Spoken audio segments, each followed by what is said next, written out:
Ons wil vir almal van julle baie welkom sê ook by vanoggend se erediens, ook die wat ingeskakel is. En mag die Here ook vanoggend ons baie ryklik seën. Kom ons word stil voor die Here.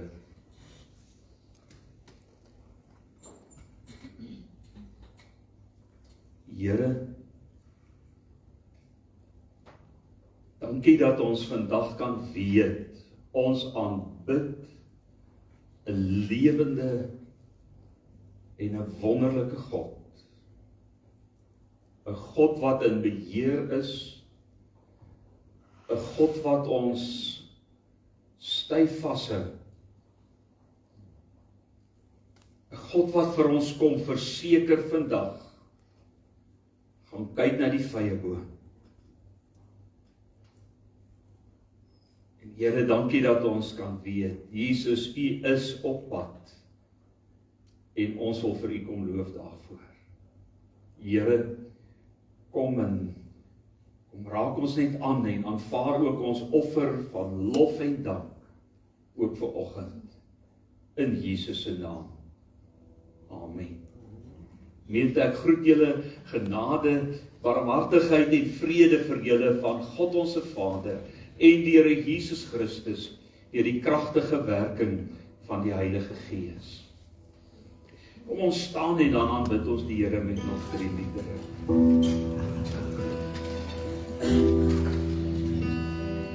Heer,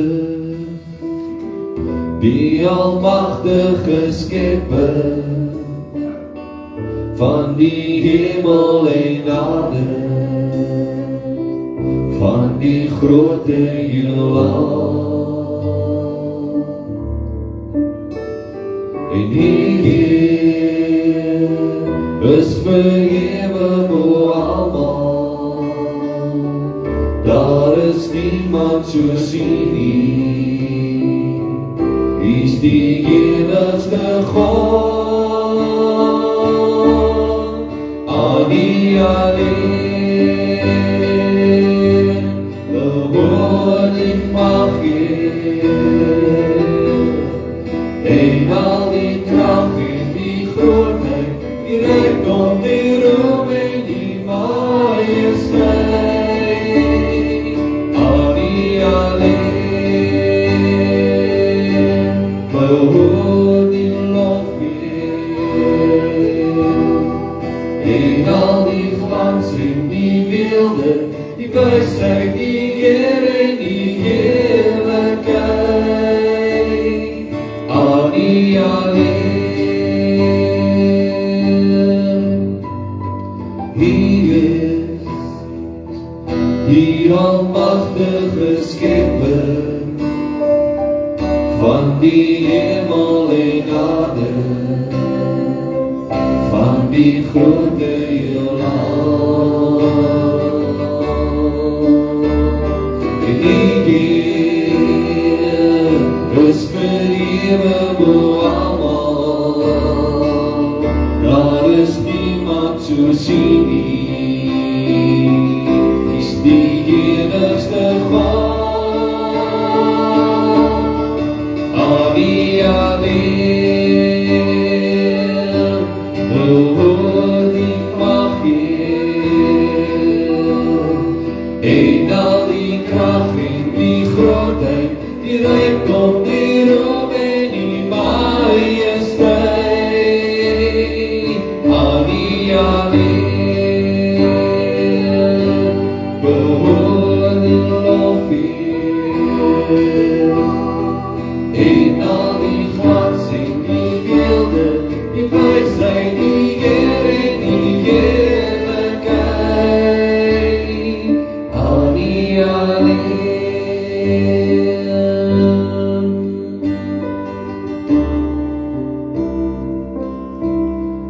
Aan U alleen.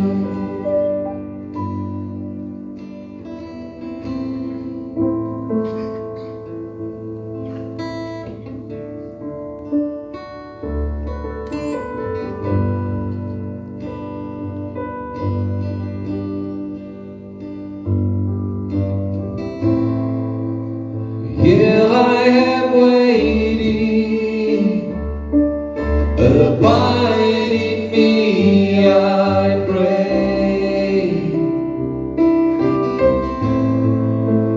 Here I am longing for you.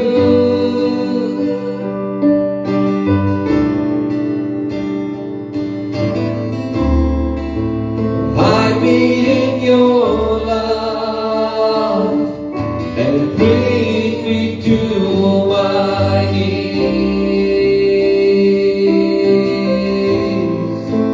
May I know Jesus more and more.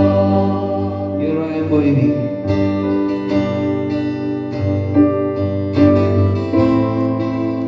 Here I am waiting. Abide in me, I pray. Here I am longing for you.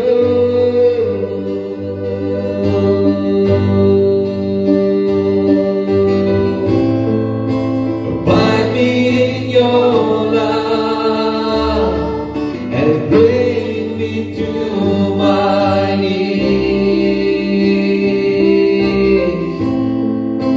May I know Jesus more and more.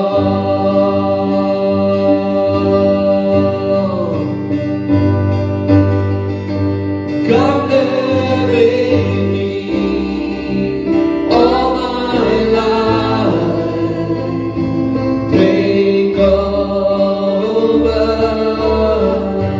Come breathe in me and I will rise on eagle's wings. Come live in me all my life. Take over. Come breathe in me and I will rise on eagle's wings, and I will rise on eagle's wings.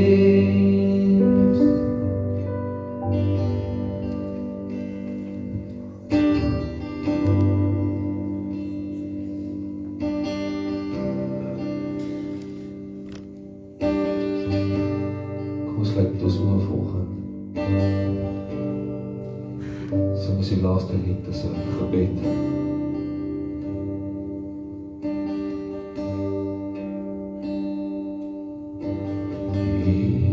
Jesus, groot bo almal, sterke verlosser, machtige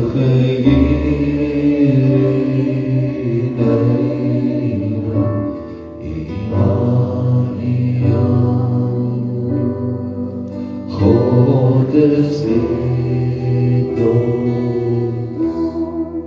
redende Here,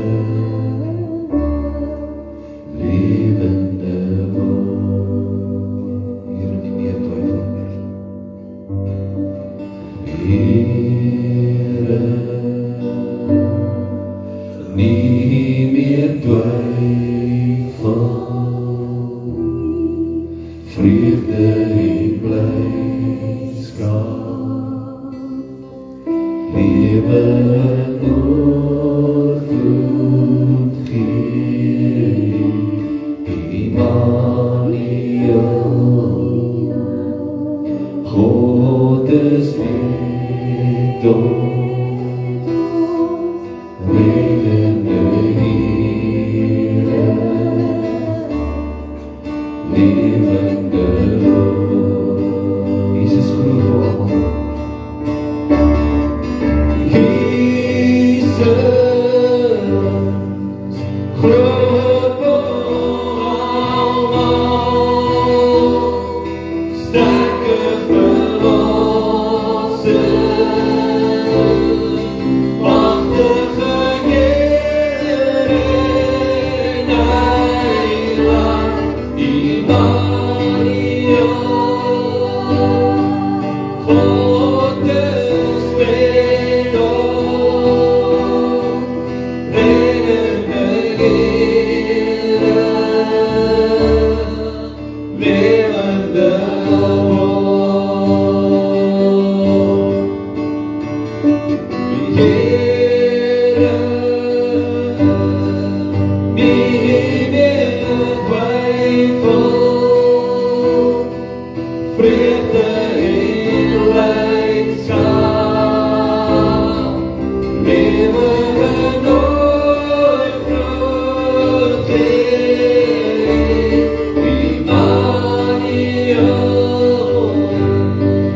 God is with ons, reddende Here, lewende God, reddende Here, lewende God.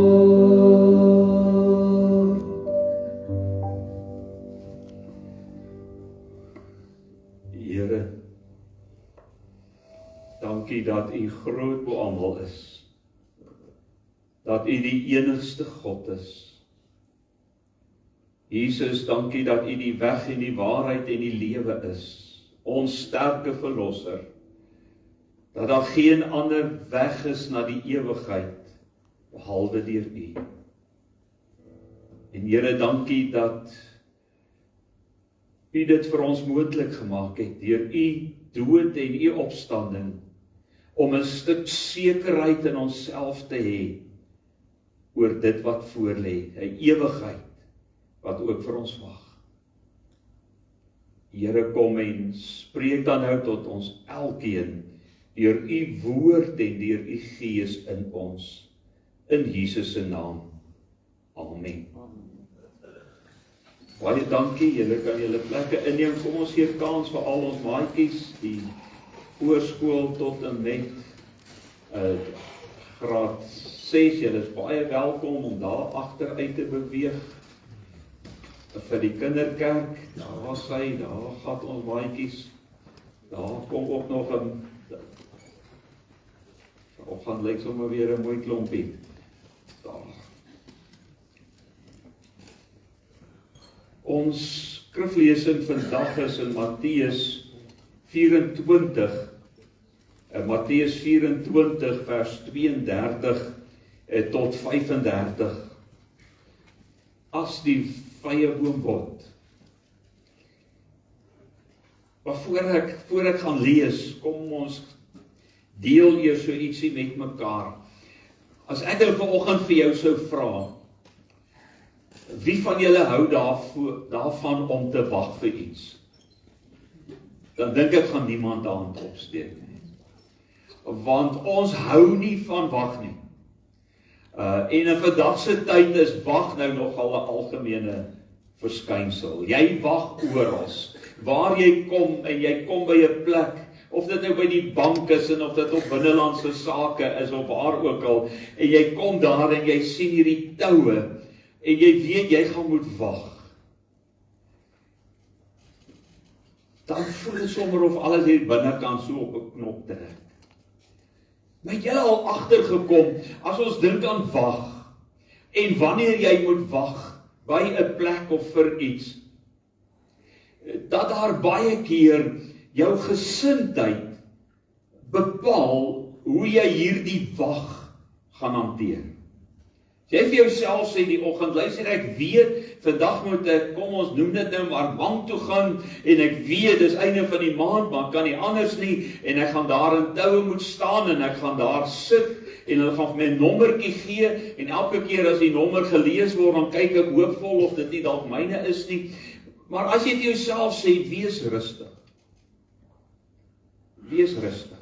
Vat vir jou iets saam om te lees, of ontspan, dan kom 'n mens agter 'n uur of 2 ure kan baie vinnig verbygaan om te wag.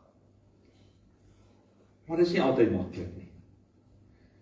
As ek so dink aan die kinders, is nou Kersfees en dis Kersgeskenke en daai geskenke wat daar onder die boom is en daai wonder, maar wat gaan ek kry? Weet, hulle kyk daai boks vanuit alle kante om net te probeer uitvind wat dit kan wees. Of as iemand vir jou sê, ek het vir jou 'n verrassing. Moenie eers sê ek sal vir jou môre sê. Want ons wil nou weet.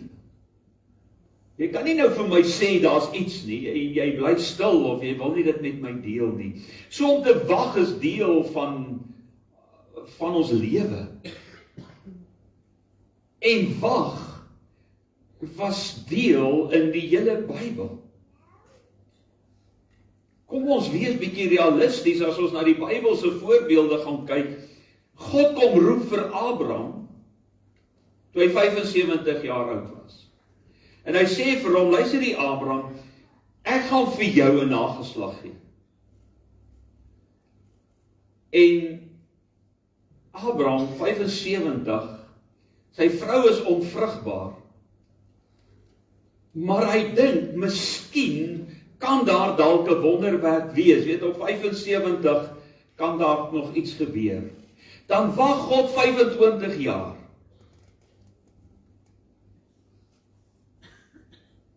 En in hierdie 25 jaar probeer Abraham self om bietjie planne te maak. En elke keer loop dit op 'n mislukking uit. 25 jaar. Op 100. Toe antwoord God die gebed.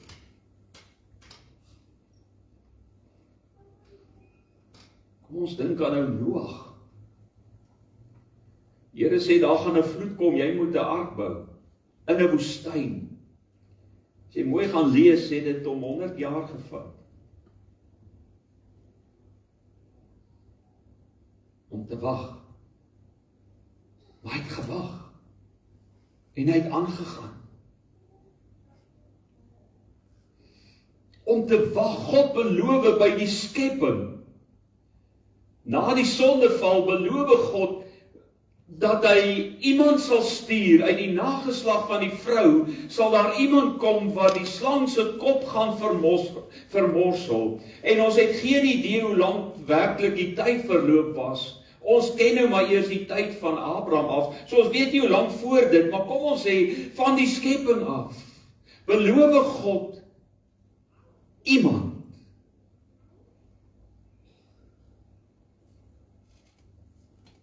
En dan uiteindelik, 2000 jaar terug,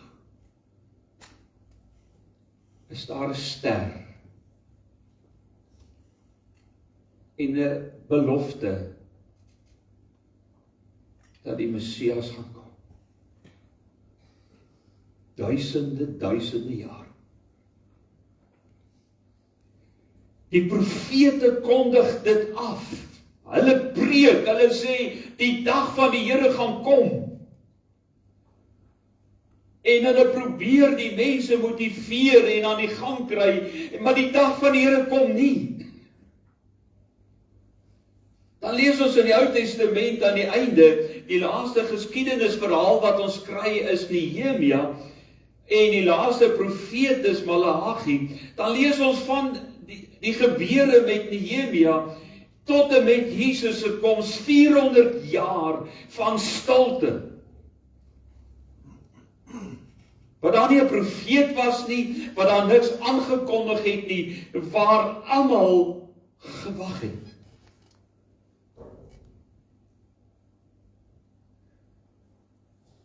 En dan, op die regte tyd,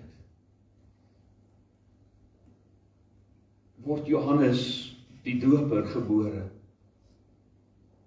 En hy word die wegbereider, die eerste profeet na Maleagi. En hy kondig af, die koninkryk van God het naby gekom.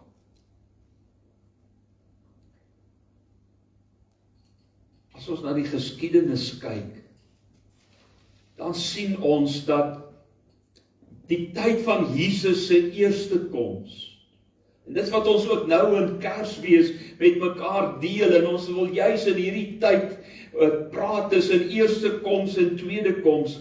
En as ons 'n oomblik kan stil staan by daai eerste koms, dit wat ons vier nou ook hier in die Kerstyd, sê almal, dit was absoluut, as jy na die omstandighede gaan kyk, die beste moontlike tyd vir Jesus om te gekom het. Daar's 'n woordjie wat hulle praat van Kairos moment. Dit is daai regte tyd, absoluut, op sekondes na. So ons weet, Jesus se eerste koms was werklik 'n Kairos moment, 'n moment op die regte tyd. Daar was in Israel 'n verskriklike sterk verwagting van die Messias. Want vir 400 jaar was daar stilte. Daar was koninkryke wat mekaar afgewissel het en hier sit hulle onder die Romeinse juk. Die Romeinse koninkryk. Daar was 'n sterk behoefte dat God iemand sou stuur om hulle te bevry. En hulle kop van die Romeine. 'n tweede interessante ding was dat Grieks was op daardie stadium soos in vandag se tyd Engels, wat jy oral omtrent in die wêreld met Engels oor die weg kan kom, kon jy op daardie stadium met Grieks oor die weg gekom het. Na aanleiding van die Griekse bewind voor die Romeine. So Grieks was ek wil amper sê die algemene spreektaal wat almal met mekaar gedeel het. So toe Jesus gekom het, was dit moontlik om hierdie boodskap so vinnig as moontlik uit te bring by al die mense. Almal kon dit verstaan. Die Romeine het baie gebou om al hulle gelde wat hulle belastings ingevorder het, in te samel en dit Rome toe te vat, na die keiser toe. So daar was 'n padnetwerk wat in plek was, sodat toe daardie disippels en die gelowiges begin vlug het uit Jerusalem, as gevolg van die groot vervolging wat ons al met mekaar gedeel het, na die val van die tempel wat afgebreek is.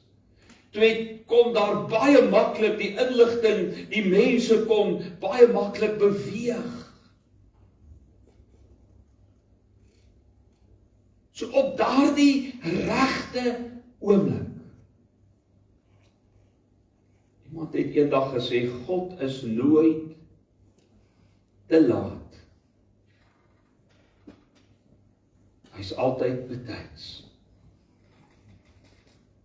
En ek dink baie van ons in ons lewens, as jy 'n oomblikie mooi dink, was daar baie kere wat jy kan terugkyk, en dit is so wat ek nou ook in die begin gedeel het, wat ons so kon beleef, dat ons baie keer gedink het, Here, jou moes dit nie bietjie vinniger nie, maar hoeveel kere mense lewe het jy vir iets gevra, of het God vir jou iets beloof, en dan op die regte tyd, kom God en hy antwoord. God is altyd op tyd.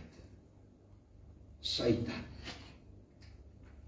Nou met wag en tyd en al hierdie dinge in gedagte, kom ons gaan lees wat sê Matteus 24 vir ons daarvan af vers 32, is net so 3 verse. Leer dit van die vyeboom as voorbeeld. Wanneer sy takke begin sag word en hy blare kry, weet julle die somer is naby. So moet julle ook, wanneer julle al hierdie dinge sien, weet dat die tyd naby is voor die deur. Dit verseker ek julle, nog in die leeftyd van hierdie geslag sal dit alles gebeur. Die hemel en die aarde sal vergaan, maar my woorde nooit nie. Hierdie gedeelte wat ons gelees het vandag, vorm deel van die profetiese rede wat ons hierdie afgelope klompie Sondag al met mekaar gedeel het, waar Jesus spesifiek met sy mense praat oor die wederkoms, en julle sal onthou, dit het begin waar hulle vir Jesus oor die tempel gevra het, en dan sê hy vir hulle, ek verseker hulle, hierdie tempel gaan afgebreek word. En daar gaan verskriklike vervolging wees. En dan praat Jesus met hulle oor hierdie tyd. So ons weet vandag, na al ons preke vroeër hierdie maand, weet ons dat die eindgebeure het eintlik al reeds begin by Jesus se eerste koms. So ons leef in hierdie eindtye. Dis nie iets wat eendag moet gebeur nie, dis iets wat nou al reeds is. Van daardie oomblik wat Jesus opgevaar het hemel toe en die Heilige Gees uitgestort is, weet ons het die eindtye aangebreek. In hoofstuk 24 het so tussen my en Frits se preek het ons vir julle daarop gewys van die vervolging, van die oorloë en gerugte van oorloë, van die groot verdrukking en van die swaar kry wat gelowiges gaan ervaar hier op aarde. En ons het by die punt gekom om te sê, al ons gelowiges gaan hierdie dinge beleef. Maar hierdie ding is nie iets wat eers eendag gaan gebeur nie. Dit het alreeds begin in daardie eerste eeu. Al hierdie dinge, as jy deur hierdie lys gaan van peste, pla en oorloë, gerugte van oorloë, dan wil ek vir julle sê, dan was dit nog altyd, al vir 21 eeue, deel van die mensdom. En as jy vandag koerante oopmaak en jy lees, dan lees jy heeltyd van hierdie dinge. Partykeer voel dit of jy oordonder word van al die swaar en die pyn wat in hierdie wêreld aangaan. Ons leef in die eindtye. Van eerste koms tot wederkoms. En te midde hiervan, nadat Jesus nou vir hulle vertel het van die eindtye en die swaar kry en die verdrukking, en dan kom hy by hierdie pragtige beeld van die vyeboom. Hy sê, leer dit van die vyeboom. Nou, die volk Israel word baie keer in die Ou Testament vergelyk met die boom, 'n vyeboom, of 'n boom wat bot. Maar in hierdie konteks van vandag is dit iets waarby ons kan gaan leer by hierdie vyeboom. As jy, nou dink vir 'n oomblik julle wat vye ken, as jy in die winter na 'n vyeboom toe stap, dan is dit net hierdie droë takke, daar's niks aan nie. Alles het afgeval, dis net hierdie takke wat jy partykeer wonder of daar ooit lewe in hierdie takke is. En dan op 'n spesifieke tyd, soos wat die seisoene begin afwissel, kom jy op 'n dag en dan sien jy maar daardie stammetjie word dikker. En dan begin daar 'n bloeiseltjie uitkom. Daardie bloeiseltjie word blare en later van hulle ook vrugte. Leer dit van die vyeboom. Dink met bietjie aan onsself ook, so na die winter en jy ry so deur die dorp of jy loop daar deur jou tuin en jy kyk na die bome en dan kom jy baie keer binne toe, dan sê, weet jy vrou, dit lyk my die lente is naby, want die bloeisels begin uitkom. Dis 'n teken. Dis 'n bewys van iets wat gaan gebeur, en die les van die vyeboom is dan juis, kyk na die tekens. Op die ou einde gaan dit nie op sigself oor die vyeboom nie. Dit gaan hier oor die tekens van daardie vyeboom, wat vir ons wil kom sê, hy is op pad. En dan die volgende deel van hoofstuk 24-25 praat hy oor die gelykenisse, wat hy dan sê hoe ons moet lewe in hierdie tydperk. So hierdie gedeelte is amper die koneksie tussen die voorafgaande, wat hy vertel, hoe lyk hierdie tyd voor Jesus se tweede koms, die tyd waarin ons lewe. En dan kom hy en hy koppel dit aan die gelykenisse, wat hy sê, man, as dit waar is, moet julle so lewe. So hierdie gedeelte koppel is soos 'n skakel wat hierdie twee by mekaar uitbring, dat hy sê, as julle al hierdie goeie sien, kyk na die vyeboom. Jesus is op pad. En as ons weet, Jesus is op pad, Hoe moet ons lewe? Wat hy met die gelykenisse dan nou ook dit beskryf. Ons lees hier van leer dan van die vyeboom hierdie gelykenis. God het alles in sy hand. God het 'n volmaakte tydskedule. Van die begin af, wanneer hy skep hy in 6 dae en die 7de dag het hy gerus. Hoe lank so 'n dag was, weet ons nie, maar hy skep in 6 tydperke en die 7de het hy gerus. Alles in hierdie skepping is presies. As jy so 'n bietjie luister na iemand wat die natuur ken en hulle begin vir jou verduidelik van die seisoene en van die maan en van hoogwater en laagwater en hoe alles in mekaar vorm, dan staan jy verstom dat God het alles in hierdie wêreld in splitsekondes uitgewerk.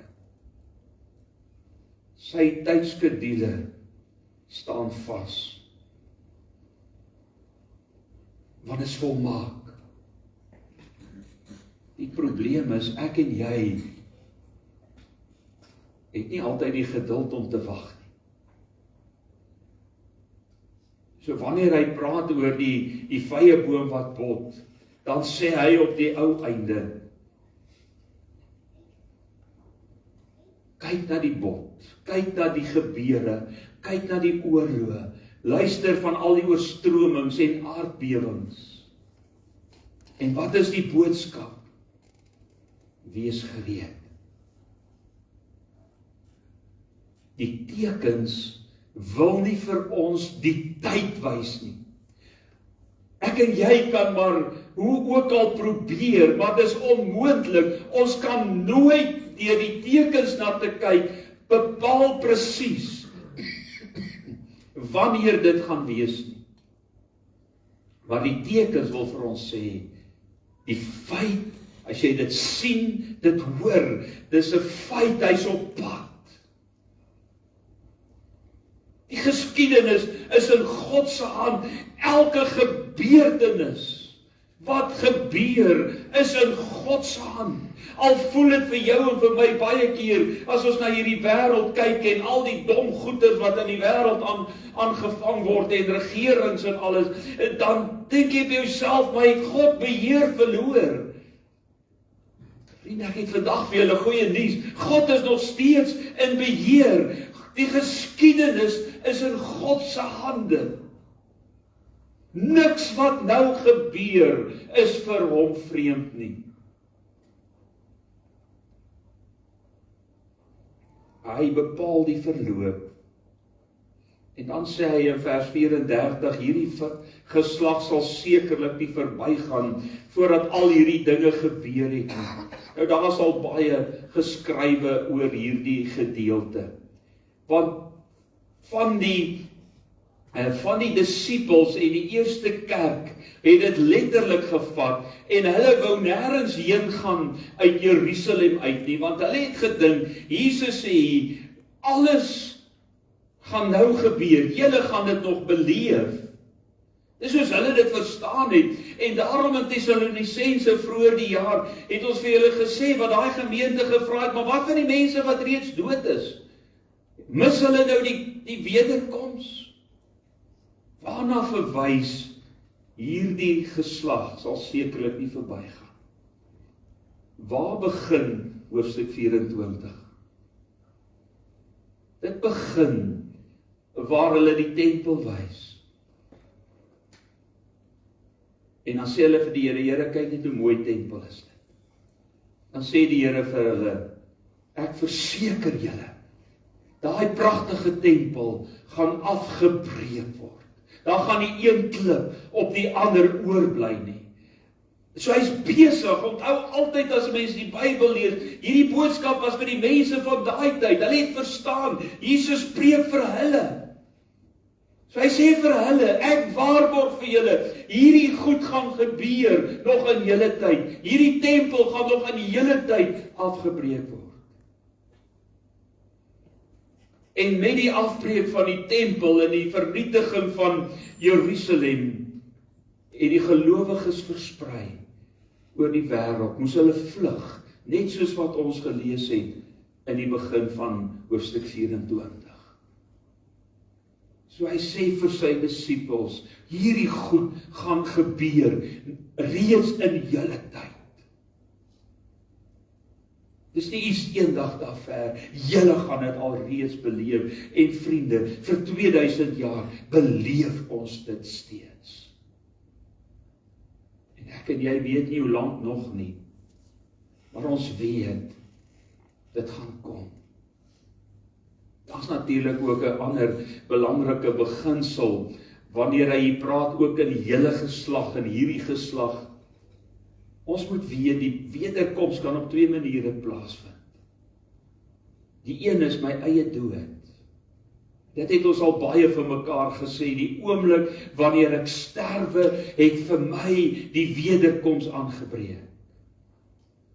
Want daardie oomblik van sterfte is ek by God as ek 'n kind van die Here. Daardie oomblik is daar die skeiding tussen hemel en hel.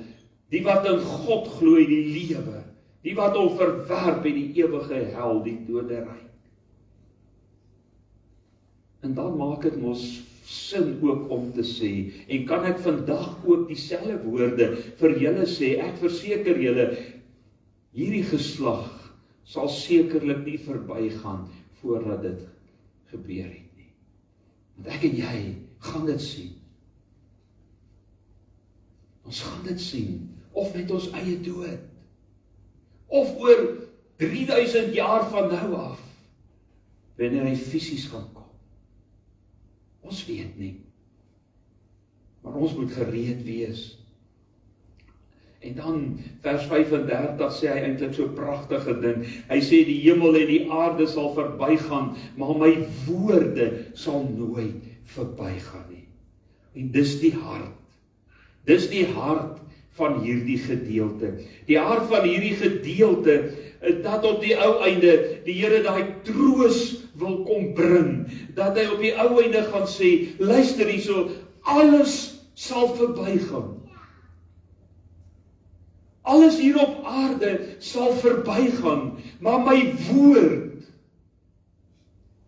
nooit nie. Wat 'n stuk genade. Ons het al so baie, het ons twee gepreek oor die woord en die belangrikheid van die woord en God se ewige woord. Dit wat hy sê is waar. Dit wat hy sê word waar. Ons hoef nooit daaraan te twyfel. Alles, hierdie hele skepping kan tot niet gaan. Maar sy beloftes nooit. Hy gaan hier 'n nuwe hemel en 'n nuwe aarde kom vestig.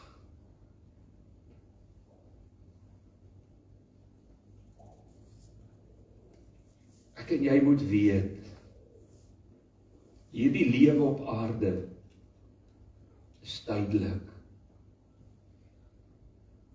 Ons tydjie wat ons het, is so kort. Maar is net tydelik.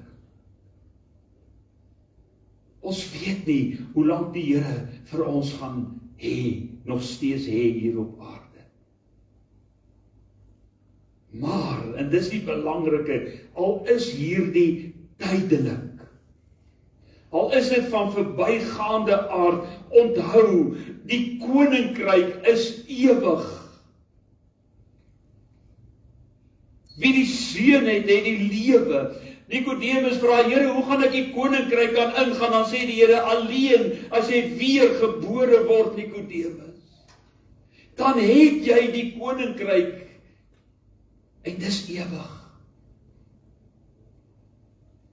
Die beeld wat ek so baie sê, ons lewe op aarde is 'n telde sprik op 'n ewigheidslyn.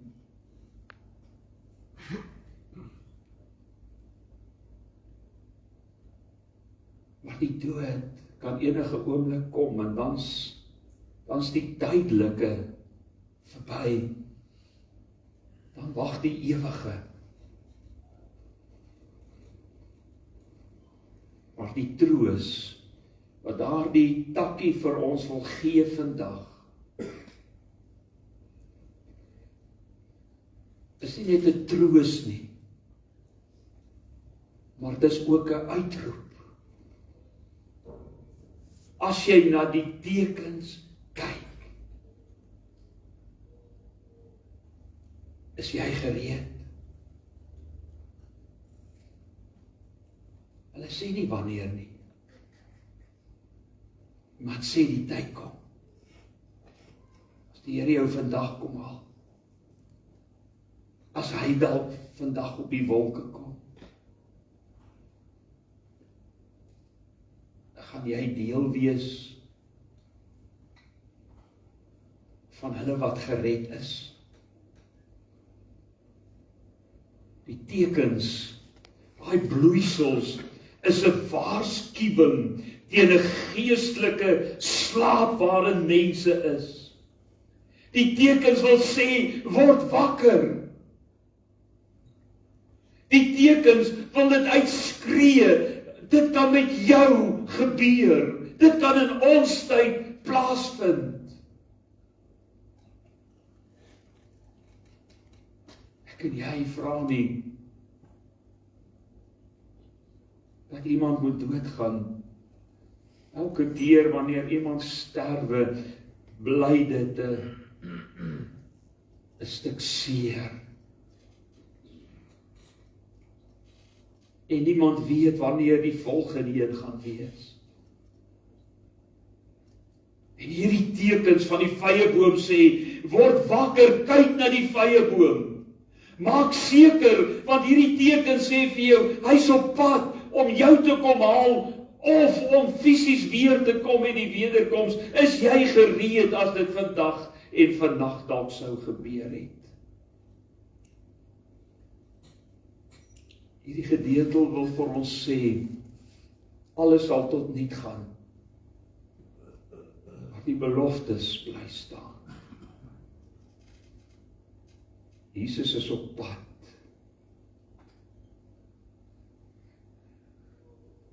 Wees waaksaam, vriende.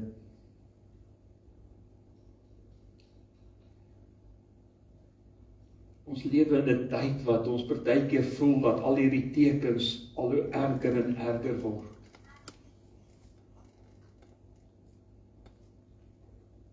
En ek dink ook, as mens by ons ouderdom en ouer word, dan voel jy ook die tekens van die tye in jou eie liggaam, en mense om jou, van jou ouderdom wat sterwe.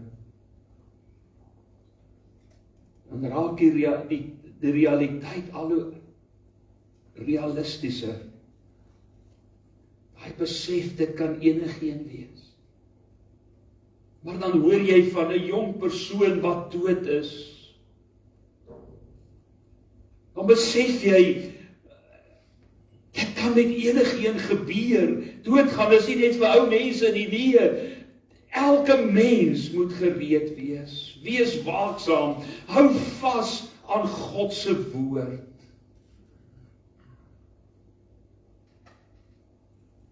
En leef met verwagting. Ek wil daarmee afsluit. Die bloeisel sê vir ons, hy's op pad. Kyk na die tekens. Ek en jy twee keuses, wat doen ons daarmee?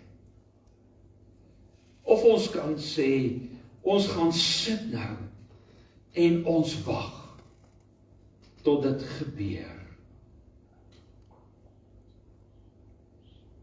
Of, ons kan sê, die tyd raak min. Ek moet aktief besig wees. Dis wat die 3 gelykenisse verder aan kom beskrywe. Die tekens wil nie vir jou en vir my kom sê, ontspan, gaan sit agteroor, sit in die gemakstoel, die Here is op pad, ontspan, jy hoef nou nie te bekommer nie. Dit is nie wat die tekens wil sê nie. Die tekens wil sê, Kry jouself in rad, die tyd word min.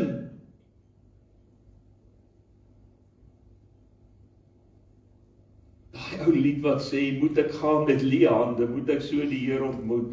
Ja, natuurlik moet ons aan die een kant, kan ek maar net vashou aan dit wat Jesus Christus vir my gedoen het. Maar aan die ander kant lees ons in die afgelope ruk ook met ons oggendsgedeeltes, lees ons ook van skape en bokke wat geskei word, van 'n diensknegt wat sy dit wat die Here aan hom toevertrou het in die grond begrawe, en aan die ander kant die een wat daarmee woeker en dit verdubbel. Wat is jou en my reaksie op hierdie tekens? Sit ons maag daaroor en sê, ag wat, dit gaan kom.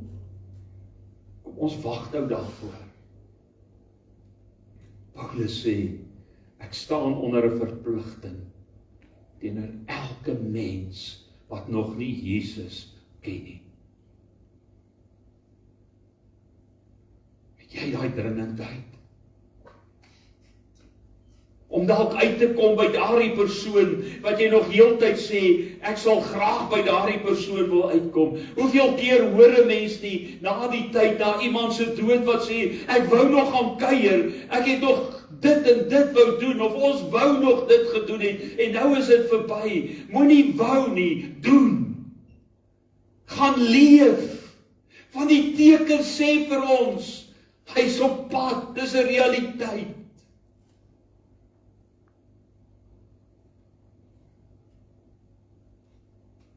So as jy weer hoor van oorloë en lees van oorstromings en vloede en aardbewings, moet dit in jou binnekant 'n dringendheid kom wakker maak. As jy die bloeisels van die vyeboom sien, moet dit binnekant jou 'n dringendheid wakker maak om te sê, Here, ek moet die tyd uitkoop. Ek het nog soveel om te doen. Is jy reg? Is jy reg vir daai oomblik? Die hartseer was dat die skrifgeleerdes en die fariseërs wat die skrifte gehaat het en wat 'n studie gemaak het en wat al die profete se voorspellings gehoor het, die oomblik toe Jesus kom, vat hulle hom in hul kruisig. Blind. Die besef, maar dis die beloofde Messias. As Jesus vandag kom, of jy hom tegemoet gaan met jou dood, is jy reg daarvoor. Oud en jong. Kyk na die vyeboom. As julle daar die bloeisels sien, dan weet julle, die lente kom. Kyk na die tekens van die tye. As julle dit sien en hoor, weet, Jesus is op pad. Wanneer? Dit weet niemand. Dierbare Vader, baie, baie dankie vir die wete dat U vandag ook vir ons wil kom wakker maak het. Vir ons te sê, al hierdie goed wat gebeur, is nie maar net toevallig nie. Dis tekens om vir ons te sê, word wakker. Is jy reg? O Here, ons gebed is dat U deur U Gees in ons elkeen net so sal werk, dat ons daai sekerheid sal hê, Here, dat wanneer ons U tegemoet gaan, of dit met ons dood of met die wederkoms is, dat ons met oop arms kan gaan en U kan vasgryp. Here, die groot gedagte vanoggend, ek wil gereed wees Ek wil gereed wees as U my kom haal. Wanneer dit ook al is, die tekens sê vir ons, die tekens aan ons liggame fisies, maar ook die tekens in die wêreld daar buite, maar ook op daardie onverwagse. Ons moet reg wees, en Here help ons om die tyd uit te koop, dat ons nie net op ons lauwere sal rus en sal wag, en niks sal doen nie. Ons bid dit in Jesus se naam. Amen. Dankie, kom ons sluit af met ons laaste.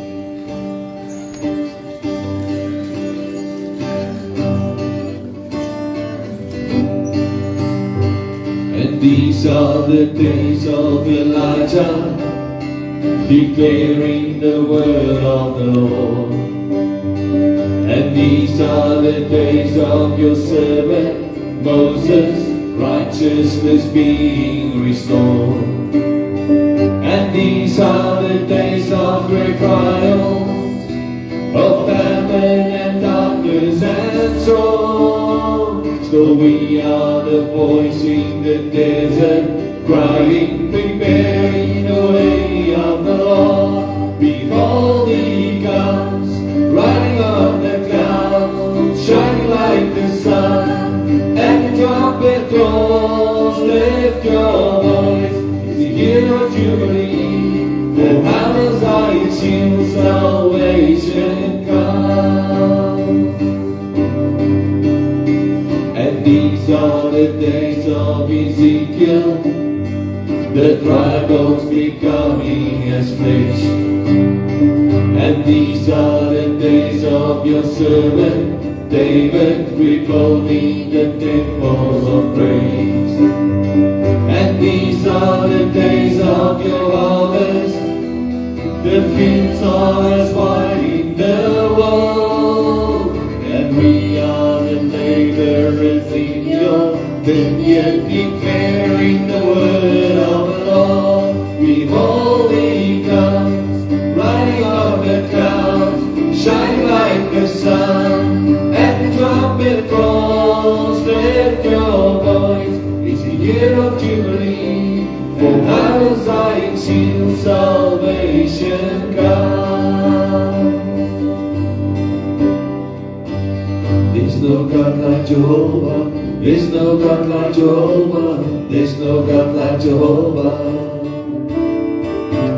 There's no God like Jehovah, there's no God like Jehovah, there's no God like Jehovah. There's no God like Jehovah, there's no God like Jehovah, there's no God like Jehovah.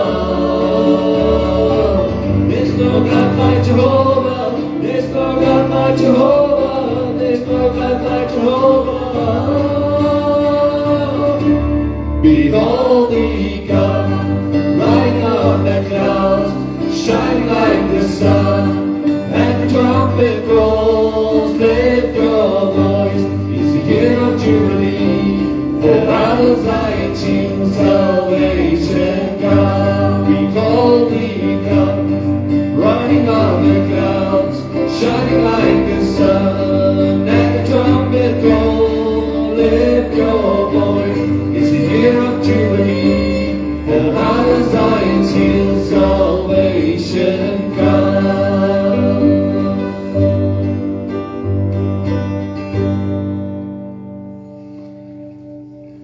Die wonderlike, toe Jesus opgevaar het, net voor sy hemelvaart, toe sê hy vir sy disippels, moenie bang wees nie. In hierdie tyd, eindgebeure, eerste koms, tweede koms, moenie bang wees nie. Ek sal my gees vir julle gee, om by julle te wees, en om julle te dra, en om in julle te werk, om julle gereed te maak. So ontvang dan nou ook God se seën, waarin hy dit ook vir jou en my ook vandag beloof. Die genade van ons Here Jesus Christus, wat aan die kruis gesterf het en die verlossing vir ons bewerk het, die liefde van God ons Vader wat ons vashou en versorg, en die volheid van die Heilige Gees, wat ons troos en lei en gereed maak, bly met elkeen van ons elke oomblik.